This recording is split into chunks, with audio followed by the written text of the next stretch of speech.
Hello दोस्तों, कैसे हैं आप सब। आशा करती हूँ आप सब बिल्कुल ठीक होंगे। और फ्रेंड्स, आप वीडियो को बिल्कुल भी स्किप मत कीजिएगा, वीडियो को पूरा जरूर देखिएगा। ओके, पूरा देखेंगे तो अच्छे से समझ आएगा, आधा अधूरा देख लेंगे तो समझ नहीं आएगा आपको। ठीक है, तो प्लीज वीडियो को पूरा देखिएगा, don't skip the video and watch my full video. तो चलिए वीडियो को स्टार्ट करते हैं, लेट्स गेट स्टार्टेड। तो आज का फर्स्ट क्वेश्चन क्या है हमारा? फर्स्ट क्वेश्चन है हमारा, high fever with neck stiffness and vomiting में बी अ साइन ऑफ, मतलब तेज बुखार, गर्दन में अकड़न और उल्टी किस बीमारी का संकेत है? बताइए, तेज बुखार, गर्दन में अकड़न और उल्टी किस बीमारी का संकेत है? इनमें से कौन सी बीमारी का संकेत है बताइए। तो ऑप्शन ए है मेनिंजाइटिस, ऑप्शन बी है हमारा मलेरिया, ऑप्शन सी है कॉमन कोल्ड मतलब सामान्य सर्दी, ऑप्शन नंबर डी है टाइफाइड।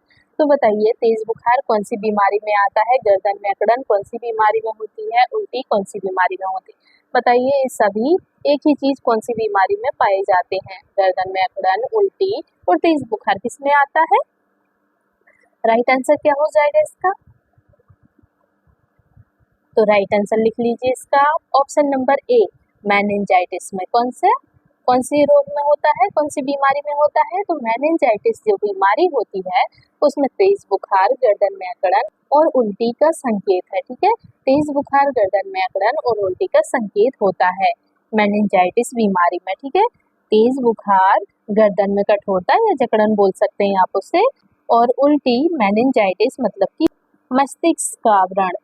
मेनिंजाइटिस का मतलब हुआ मस्तिष्क का व्रण की सूजन। ठीक है, पहचान है। ठीक है, तेज बुखार, गर्दन में कठोरता और उल्टी मेनिंजाइटिस मतलब कि मस्तिष्क का व्रण की सूजन की पहचान है। ठीक है, इसमें गर्दन को झुकाना मुश्किल और सिर दर्द और बार बार उल्टी आ सकती है। ठीक है, टाइफाइड, मलेरिया, सर्दी और गर्दन में अकड़न इतना प्रोमिनेंट नहीं होता है। ठीक है, तो राइट आंसर क्या हो जाएगा? ऑप्शन नंबर ए।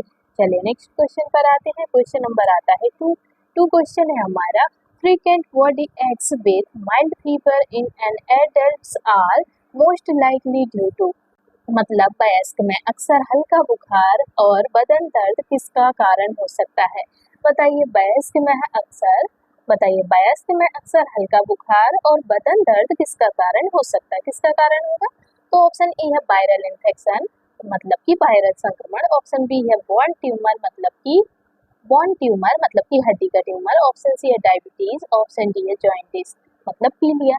तो बताइए राइट आंसर क्या हुआ इसका? वयस्क में अल्सर, हल्का बुखार और बदन दर्द किसका कारण हो सकता है? किसका कारण हो सकता है? तो ऑप्शन नंबर ए हो जाएगा इसका राइट आंसर। वायरल इन्फेक्शन क्या होगा? वायरल इन्फेक्शन इसका राइट आंसर हो जाएगा, मतलब कि वायरल संक्रमण इसका राइट आंसर हो जाएगा। वयस्कों में रुक रुक कर बदन दर्द और हल्का बुखार सामान्यतः वायरस जैसे कि फ्लू, सर्दी की वजह से होता है। ठीक है, कैंसर, डायबिटीज या पीलिया इसका आम कारण नहीं होता है। ठीक है, कैंसर या फिर डायबिटीज या फिर पीलिया, हड्डी का ट्यूमर मतलब हुआ कैंसर। ठीक है, तो इसके आम कारण नहीं है। ठीक है, आम कारण क्या है? वायरल संक्रमण। राइट आंसर ऑप्शन नंबर ए हो जाएगा। चलिए नेक्स्ट क्वेश्चन पर आते हैं। क्वेश्चन नंबर आता है हमारा थ्री क्वेश्चन है हमारा, sudden onset cough with difficulty in breathing, wheeze and no fever points two, मतलब कि अचानक खांसी, सांस में दिक्कत, सीटी जैसी आवाज पर बुखार नहीं, किसका लक्षण है? बताइए, अचानक खांसी होती है और सांस में दिक्कत भी होती है, सीटी जैसी आवाज भी आती है पर बुखार नहीं है, तो बताइए ये किसका लक्षण है? ऑप्शन ए है अस्थमा अटैक, ऑप्शन बी है डेंगू, ऑप्शन सी है टाइफाइड, ऑप्शन डी है अपेंडिसाइटिस। तो बताइए राइट आंसर क्या होगा? राइट आंसर क्या हो जाएगा क्वेश्चन नंबर 3 का? तो राइट आंसर हो जाएगा ऑप्शन नंबर ए, अस्थमा। अस्थमा में क्या होता है? अस्थमा में अचानक खांसी, सांस लेने में दिक्कत, सीटी जैसी आवाज भी होती है पर बुखार नहीं आता है अस्थमा में। ठीक है, ये सब अस्थमा अटैक की ओर संकेत करते हैं।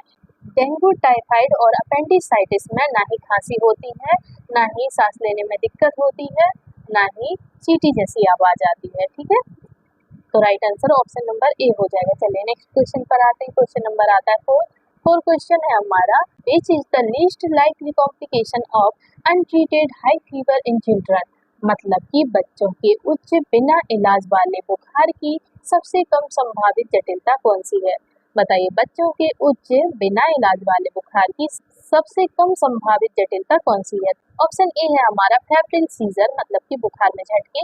ऑप्शन बी है ब्रेन डैमेज मतलब मस्तिष्क क्षति। ऑप्शन नंबर सी है हार्ट फेलियर मतलब दिल की विफलता। ऑप्शन डी है हमारा डिहाइड्रेशन मतलब निर्जलीकरण। बताइए राइट आंसर क्या हुआ क्वेश्चन नंबर 4 का? चलिए कोई बात नहीं, राइट आंसर लगा लीजिए ऑप्शन नंबर सी दिल की विफलता। ठीक है, दिल की विफलता मतलब कि हार्ट फेलियर इसका राइट आंसर हो जाएगा। बच्चों के उच्च बिना इलाज वाले बुखार की सबसे कम संभावित जटिलता कौन सी है? तो वो है दिल विफलता। दिल विफलता मतलब कि हार्ट फेलियर की सबसे कम संभावित जटिलता होती है। ठीक है, ऑप्शन नंबर सी हो जाएगा इसका राइट आंसर हार्ट फेलियर। बुखार के साथ बिना उपचार के आम जटिलताओं में झटके मतलब कि सीजर, मस्तिष्क पर असर मतलब कि ब्रेन डैमेज या डिहाइड्रेशन हो सकते हैं। ठीक है, पर बच्चों में सिर्फ अनट्रीटेड हाई फीवर से हार्ट फेलियर होना रेयर है। बच्चों में सिर्फ अनट्रीटेड हाई फीवर से हार्ट फेलियर कम होता है। ठीक है, कम संभावित जटिलता है। ओके, जब तक पहले से कार्डियक डिसीज नहीं हो। अगर पहले से कार्डियक डिसीज होती है बच्चों में तो हार्ट फेलियर हो सकता है। ठीक है, तो हार्ट डिसीज है ही नहीं बच्चों में तो ये नहीं होगा। राइट आंसर हो जाएगा ऑप्शन नंबर सी। चलिए नेक्स्ट क्वेश्चन पर आते हैं। क्वेश्चन नंबर आता है 5 क्वेश्चन है हमारा persistent wet cough with foul smelling sputum suggest मतलब कि लंबे समय तक गीली खांसी और दुर्गंधि युक्त बलगम किस ओर इशारा करता है? बताइए, अगर लंबे समय तक गीली खांसी आ रही है और अगर दुर्गंध युक्त बलगम आता है तो बताइए वो किस ओर इशारा करता है, क्या हो सकता है बताइए? ऑप्शन ए है ब्रोंकिएक्टिसिस। ऑप्शन बी है हमारा इन्फ्लुएंजा। ऑप्शन सी है अस्थमा। ऑप्शन डी है माइग्रेन। तो बताइए किसमें होता है? लंबे समय तक गीली खांसी और दुर्गंध युक्त बलगम किस ओर इशारा करता है, किस ओर करेगा? राइट आंसर क्या हो जाएगा? इसका आंसर तो पता ही होगा आपको, तो बताइए राइट आंसर क्या हो जाएगा? जिसको भी इसका आंसर पता है प्लीज वो मुझे कमेंट बॉक्स में कमेंट करके बताइए इसका राइट आंसर क्या हो जाएगा। चलिए कोई बात नहीं, राइट आंसर ऑप्शन नंबर ए हो जाएगा ब्रोंकिएक्टिसिस। क्या हो जाएगा? ब्रोंकिएक्टिसिस हो जाएगा राइट आंसर। ठीक है, ब्रोंकिएक्टिसिस इसका राइट आंसर हो जाएगा। लंबे समय तक बनी रहने वाली गीली खांसी बदबूदार बलगम ब्रोंकिएक्टिसिस में होती है। ठीक है, ब्रोंकिएक्टिसिस में होती है जो फेफड़ों के कुछ हिस्सों में पुरानी सूजन या इन्फेक्शन से होती है। ठीक है, जो हमारे फेफड़ों के कुछ हिस्सों में पुरानी सूजन या फिर इन्फेक्शन से होती है। इन्फ्लुएंजा, अस्थमा, माइग्रेन ये लक्षण नहीं है। ठीक है, इन्फ्लुएंजा, अस्थमा और माइग्रेन ये सब इसके लक्षण नहीं है। ठीक है, राइट आंसर इसका ऑप्शन नंबर ए हो जाएगा। चलिए नेक्स्ट क्वेश्चन पर आते हैं। क्वेश्चन नंबर आता है 6 क्वेश्चन है हमारा which of the following is not a danger sign in community acute pneumonia मतलब कि सामुदायिक निमोनिया में निम्न में से कौन सा खतरे का संकेत नहीं है? बताइए, सामुदायिक निमोनिया में निम्न में से कौन सा खतरे का संकेत नहीं है? तो ऑप्शन ए है चेस्ट इन ड्राइंग मतलब कि सीने में धसाव। ऑप्शन नंबर बी है हमारा इनएबिलिटी टू ड्रिंक मतलब पीने में असमर्थता। ऑप्शन सी है स्नीजिंग मतलब छींकाना। ऑप्शन डी है परसिस्टेंट वॉमिटिंग मतलब लगातार उल्टी। तो बताइए सामुदायिक निमोनिया में निम्न में से कौन सा खतरे का संकेत नहीं है पूछा है। बताइए नहीं है, कौन सा नहीं है? राइट आंसर क्या हो जाएगा? तो राइट आंसर हो जाएगा ऑप्शन नंबर सी स्नीजिंग मतलब छींक आना नहीं है। ठीक है, सामुदायिक निमोनिया में छींक आना खतरे का संकेत नहीं है। खतरे का संकेत पूछा है। ठीक है, तो खतरे का संकेत छींक आना नहीं है। सीने में धसाव, पीने में असमर्थता, लगातार उल्टी सब निमोनिया में खतरे की निशानी है। ठीक है, ये सब निमोनिया में खतरे की निशानी है जबकि सामान्य छींक गंभीर निमोनिया का खास लक्षण नहीं है। ठीक है, right answer option number C हो जाएगा। चलिए नेक्स्ट क्वेश्चन पर आते हैं। क्वेश्चन नंबर आता है 7 क्वेश्चन है हमारा best advice to prevent dehydration during fever in elderly मतलब बुजुर्गों में बुखार के द्वारा निर्जलीकरण रोकने की सबसे अच्छी सलाह क्या है? बताइए, बुजुर्गों में बुखार के द्वारा निर्जलीकरण रोकने की सबसे अच्छी सलाह क्या है? क्या सलाह होगी बताइए? तो ऑप्शन ए है encourage frequent sips of water मतलब कि बार बार पानी पीने के लिए कहना। ऑप्शन बी है हमारा give only T and coffee, मतलब सिर्फ चाय और कॉफी देना। ऑप्शन सी है अवॉइड ऑल फ्लूइड्स, मतलब तरल बिल्कुल ना देना। ऑप्शन डी है रेस्ट्रिक्ट वाटर इनटेक, मतलब पानी कम करना। बताइए राइट आंसर क्या होगा? इसका आंसर तो आपको पता चल गया होगा। बताइए राइट आंसर क्या हो जाएगा?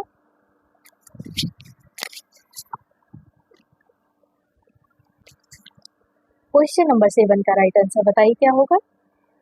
चलिए राइट आंसर लगा लीजिए। Option number A, encourage frequent sips of water, मतलब कि बार बार पानी पीने के लिए कहना। सबसे अच्छी सलाह क्या होगी? निर्जलीकरण को रोकने के लिए सबसे अच्छी सलाह क्या होगी? बार बार पानी पीने के लिए कहना, ये सबसे अच्छी सलाह होगी। ठीक है। बुजुर्ग बुखार में जल्दी निर्जलित हो जाते हैं, मतलब कि बुजुर्ग लोग जो होते हैं उन्हें अगर बुखार आता है तो वो जल्दी निर्जलित हो जाते हैं, मतलब कि उन्हें जल्दी से पानी की कमी हो जाती है। ठीक है। इसलिए बार बार थोड़ा थोड़ा पानी पीने के लिए कहना जरूरी है। ठीक है। बार बार थोड़ा थोड़ा पानी पीना सबसे जरूरी सलाह है। केवल चाय कॉफी फ्लूइड रोकना या फिर रेस्ट्रिक्ट करना गलत है। ठीक है। राइट आंसर हो जाएगा ऑप्शन नंबर ए। चलिए नेक्स्ट क्वेश्चन पर आते हैं। क्वेश्चन नंबर आता है 8 क्वेश्चन है हमारा। Dry cough fever and loss of smell can occur in, मतलब सूखी खांसी, बुखार और गंध या स्वाद का चले जाना किसमें होता है? किसमें हो सकता है? बताइए इनमें से किसमें हो सकता है? इसका आंसर बताइए। मैंने शायद पिछली क्लास में बताया था, इसका आंसर क्या होगा? स्वाद किसमें चला जाता है? गंध और स्वाद कौन सी बीमारी में जाता है? बताइए इनमें से कौन सी बीमारी में जाएगा गंध और स्वाद? स्वाद नहीं आता है। कौन सी बीमारी में नहीं आता है स्वाद? और गंध भी नहीं आती, स्मेल भी नहीं आती। बताइए कोविड-19 है या फिर अस्थमा है या फिर ट्यूबरकुलोसिस है या फिर टाइफाइड है? बताइए कौन सी बीमारी में नहीं होता है सब? कौन सी बीमारी में गंध और स्वाद चला जाता है? किसमें हो सकता है? बताइए राइट आंसर बताइए। जिसको भी आंसर पता है प्लीज मुझे कमेंट बॉक्स में कमेंट करके बताइए। राइट आंसर बता दीजिए।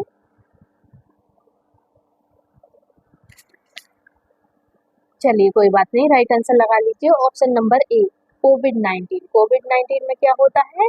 गंध भी नहीं आती है और स्वाद भी नहीं आता है। ठीक है। गंध भी चली जाती है और स्वाद भी चला जाता है, टेस्ट आता ही नहीं है। ठीक है। सूखी खांसी, बुखार, गंध और स्वाद का अचानक चला जाना, ये किसमें होता है? कोविड-19 में। ठीक है। चलिए नेक्स्ट क्वेश्चन पर आते हैं। क्वेश्चन नंबर आता है 9 क्वेश्चन है हमारा। First step in managing mild fever at home, मतलब कि घर पर हल्के बुखार के प्रबंधन में पहला कदम क्या है? बताइए घर पर हल्के बुखार के प्रबंधन में पहला कदम क्या है? तो ऑप्शन ए है इंश्योर हाइड्रेशन, मतलब पानी पिलाना। ऑप्शन बी है स्टार्ट एंटीबायोटिक्स, मतलब एंटीबायोटिक देना। ऑप्शन सी है गिव स्टेरॉइड्स, मतलब कि स्टेरॉइड देना। ऑप्शन डी है हॉस्पिटलाइज द पेशेंट, मतलब भर्ती करें। तो बताइए first step in managing mild fever at home, मतलब कि घर पर हल्के बुखार के प्रबंधन में पहला कदम क्या है? क्या करते हैं अगर घर पर बुखार आ जाता है तो उसका पहला कदम क्या है? क्या करेंगे बुखार में? राइट आंसर क्या हो जाएगा इसका? तो राइट आंसर हो जाएगा इसका ऑप्शन नंबर ए, पानी पिलाना। ठीक है। इंश्योर हाइड्रेशन, पानी पिलाना। एंटीबायोटिक नहीं देना है। ठीक है। स्टेरॉइड भी नहीं देना है। आप खुद से स्टेरॉइड नहीं दे सकते हैं। भर्ती कहाँ करेंगे आप? भर्ती घर पे थोड़ी ना करेंगे। तो राइट आंसर हो जाएगा ऑप्शन नंबर ए, पानी पिलाना। पानी पिलाना क्या होता है? डिहाइड्रेशन कम करता है। ठीक है। पानी पिलाने से डिहाइड्रेशन नहीं होता है। क्वेश्चन नंबर 9 का आंसर हो जाएगा ऑप्शन नंबर ए, इंश्योर हाइड्रेशन, मतलब कि हल्का बुखार होने पर सबसे पहली प्राथमिकता होती है शरीर में पानी की कमी ना हो। ठीक है। इसका ध्यान रखना है। एंटीबायोटिक या स्टेरॉइड या फिर हॉस्पिटलाइजेशन केवल जरूरत पड़े तो ही करना है। ठीक है। राइट आंसर ऑप्शन नंबर ए हो जाएगा। चलिए नेक्स्ट क्वेश्चन पर आते हैं। क्वेश्चन नंबर आता है 10 क्वेश्चन है हमारा। This sign is not a sign of moderate or severe dehydration in children, मतलब मध्यम गंभीर निर्जलीकरण, मतलब कि डिहाइड्रेशन का कौन सा संकेत नहीं है? बताइए कौन सा संकेत नहीं है? तो ऑप्शन ए है लेथरेसी, मतलब कि सुस्ती। ऑप्शन बी है हमारा सनकेन आइस, मतलब धसी हुई आंखें, मतलब धसी हुई आंखें। ऑप्शन सी है प्रोफ्यूज सलाइवा, मतलब बहुत लार आना। ऑप्शन डी है डिक्रीज यूरिनेशन, मतलब पेशाब कम होना। बताइए राइट आंसर क्या हो जाएगा क्वेश्चन नंबर 10 का? चलिए राइट आंसर लगा लीजिए इसका आप ऑप्शन नंबर सी, क्या हो जाएगा, ऑप्शन नंबर सी हो जाएगा राइट आंसर। प्रोफ्यूज सलाइवा, क्या होगा, प्रोफ्यूज सलाइवा मतलब कि बहुत लार आना। मध्यम या गंभीर निर्जलीकरण का कौन सा संकेत नहीं है। अगर निर्जलीकरण होगा, डिहाइड्रेशन होगा तो लार आएगी नहीं, मुंह सूख जाता है, ठीक है, मुंह सूख जाता है तो लार नहीं आएगी। तो राइट आंसर क्या हो जाएगा, ऑप्शन नंबर सी हो जाएगा क्वेश्चन नंबर 10 का, ठीक है। मॉडरेट या सीवियर डिहाइड्रेशन में उल्टा, मुंह सूखना, पेशाब कम, सुस्ती, आंखें धंसना जैसे लक्षण मिलते हैं, ठीक है, पर लार बढ़ना नहीं होता है, ठीक है, लार नहीं होती है, लार कैसे बढ़ेगी, लार नहीं आएगी, ठीक है, राइट आंसर हो जाएगा ऑप्शन नंबर सी। चलिए नेक्स्ट क्वेश्चन पर आते हैं, क्वेश्चन नंबर आता है 11 क्वेश्चन है हमारा। Mild cough with no respiratory distress and normal feeding in a baby, मतलब कि शिशु में हल्की खांसी, कोई सांस की तकलीफ नहीं, बस सामान्य दूध पीना इसका अर्थ है। बताइए, शिशु में हल्की खांसी, कोई सांस की तकलीफ नहीं, बस सामान्य दूध पीना इसका अर्थ है। क्या अर्थ है इसका, तो ऑप्शन ए है वायरल कोल्ड ओनली, मतलब सिर्फ वायरल सर्दी। ऑप्शन बी है हमारा सीवियर निमोनिया, मतलब गंभीर निमोनिया। ऑप्शन सी है हमारा हार्ट फेलियर, मतलब हृदय विफलता। ऑप्शन डी है मेनिंजाइटिस। बताइए राइट आंसर क्या हो जाएगा। क्वेश्चन नंबर 11 का राइट आंसर बताइए। तो राइट आंसर लिख लीजिए इसका आप, ऑप्शन नंबर ए वायरल सर्दी, मतलब कि सिर्फ वायरल सर्दी इसका राइट आंसर हो जाएगा। वायरल कोल्ड ओनली, शिशु में हल्की खांसी, कोई सांस की तकलीफ नहीं है, बस सामान्य दूध भी पीता है, तो इसका अर्थ है सिर्फ वायरल सर्दी है, ठीक है। वायरल सर्दी में क्या होता है, ना ही कुछ खाने पीने का मन करता है, ना ही सांस लेने में दिक्कत होती है, ठीक है।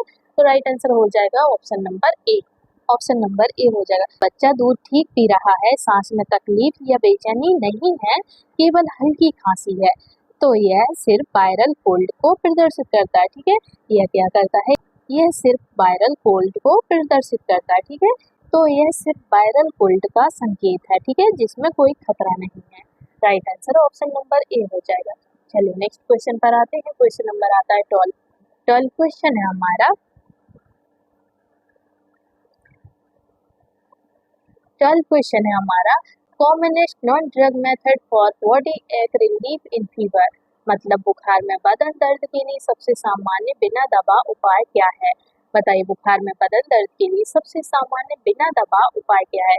बताइए, बिना दवा का उपाय क्या है, क्या है, बिना दवाई के क्या हो सकता है। तो ऑप्शन ए है हमारा बेड रेस्ट, मतलब बिस्तर पर आराम। ऑप्शन बी है हमारा वाइगोरस एक्सरसाइज, मतलब जोरदार कसरत। ऑप्शन सी है कोल्ड ड्रिंक्स, मतलब ठंडा पेय। ऑप्शन डी स्मोकिंग, मतलब धूम्रपान। बताइए, बुखार में बदन दर्द के लिए सबसे सामान्य बिना दवा उपाय क्या है, बिना दवा के उपाय क्या हो सकता है बुखार में, बताइए बदन दर्द के लिए। तो राइट आंसर हो जाएगा इसका ऑप्शन नंबर ए, क्या हो जाएगा, ऑप्शन नंबर ए हो जाएगा इसका राइट आंसर। क्या करना है आपको, बेड रेस्ट करना है, ठीक है, बिस्तर पर आराम करना है, बदन दर्द ठीक हो जाएगा, ठीक है। दवा की जरूरत नहीं है बदन दर्द के लिए। बुखार में बदन दर्द से राहत के लिए सबसे आसान और सुरक्षित नॉन ड्रग तरीका है, तो वो है आराम करना, ठीक है। एक्सरसाइज या फिर डेयरी या फिर धूम्रपान व्यर्थ या हानिकारक है, ठीक है। राइट आंसर हो जाएगा ऑप्शन नंबर ए। चलिए नेक्स्ट क्वेश्चन पर आते हैं, क्वेश्चन नंबर आता है 13 क्वेश्चन है हमारा।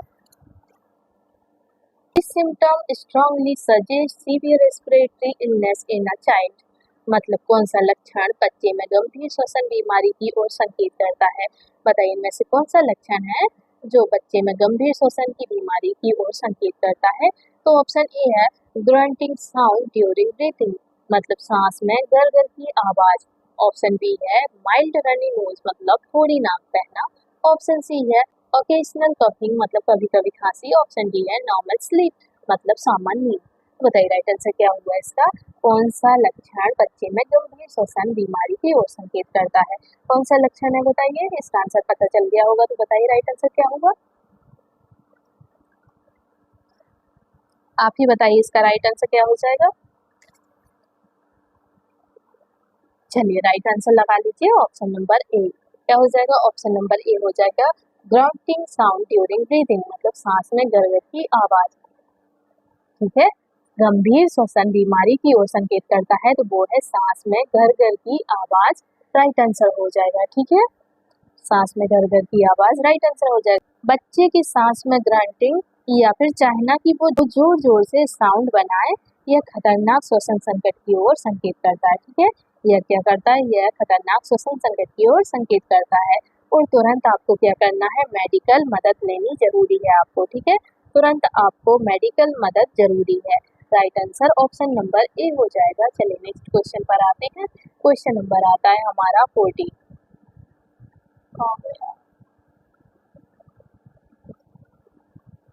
क्वेश्चन नंबर 14 है हमारा, persistent fever with pink tinged sputum in a young adult can be seen है। क्या है, persistent fever with pink tinged sputum in a young adult can be seen है, मतलब कि किशोर में बुखार के साथ हल्के गुलाबी रंग की बलगम किसकी पहचान है। बताइए, अगर बुखार आता है और उसके साथ आपको हल्के गुलाबी रंग का बलगम आता है तो बताइए यह किस चीज की पहचान है।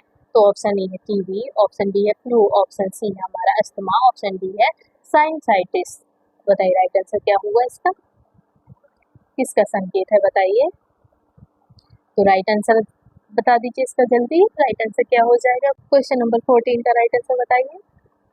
चलिए कोई बात नहीं, राइट आंसर लगा लीजिए ऑप्शन नंबर ए टीबी, तपेदिक, मतलब कि तपेदिक इसका राइट आंसर हो जाएगा। अगर बुखार आ रहा है, बुखार के साथ हल्का गुलाबी रंग का बलगम आता है तो वो किसकी पहचान है, वो है तपेदिक का, मतलब कि टीबी की पहचान है वो। ठीक है, किशोर में लगातार बुखार और हल्की गुलाबी मतलब कि ब्लड टिंक्ड बलगम का आना यह टीबी या फिर फेफड़े ट्यूबरक्लोसिस की मजबूत पहचान है। ठीक है, यह मजबूत पहचान है, मतलब कि टीबी होने के पक्के चांसेस हैं।